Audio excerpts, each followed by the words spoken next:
Sir Suzlon ये counter भी कुछ इसी कैटेगरी का रहा है। इसने एक या दो इन्वेस्टर को नहीं, बहुत सारे इन्वेस्टर्स को अमीर बनाया। और एक जमाना था जब इसने गरीब भी बहुत बनाया था, लोगों की वेल्थ डिस्ट्रॉय की थी, लेकिन अब बहुत अच्छी वेल्थ क्रिएशन की है।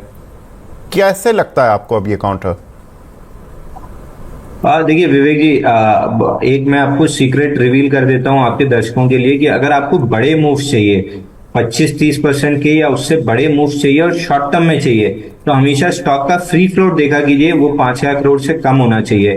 तो मेरी जो पूरी वॉच लिस्ट बनती है, जिसको मैं स्कैन करता हूं या मैं जिसमें रिकमेंड करता हूं, वहां पे आप देखिए हमेशा फ्री फ्लोट कभी भी चेक करेंगे तो 95% स्टॉक्स ऐसे होंगे जिनके फ्री फ्लोट 5,000 करोड़ से कम होंगे। क्योंकि अगर फ्री फ्लोट 5,000 करोड़ से कम है तो ब्रेकआउट के बाद 25% का मूव बहुत तेजी से स्टॉक लेता है, लगभग 3 से 4 हफ्ते में। तो मैं अपनी वॉच लिस्ट को उसी हिसाब से बना के रखता हूं कि फ्री फ्लोट जब भी 5,000 करोड़ के ऊपर जिस स्टॉक का निकला उसको बाहर कर देता हूं अपनी वॉच लिस्ट से, इसलिए तेजी से मूव आती है। इसमें मेरा ऐसा कोई रोल नहीं होता है कि मेरे कहने पे चल जाता है। ये आइडियल मार्केट में पैटर्न है कि अगर फ्री फ्लोट कम है स्टॉक का तो मूव उतनी तेजी से आती है।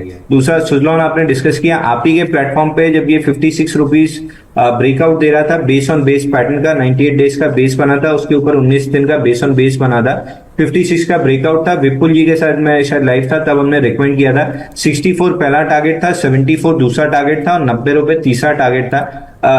ये हाई बनाया है इमीडिएट बेसिस पे 84 रुपीज का, वहां से कंसोलिडेशन में गया है। 20 डे मूविंग एवरेज कैचअप होने में इसको भी 8 से 10 दिन और लगेगा।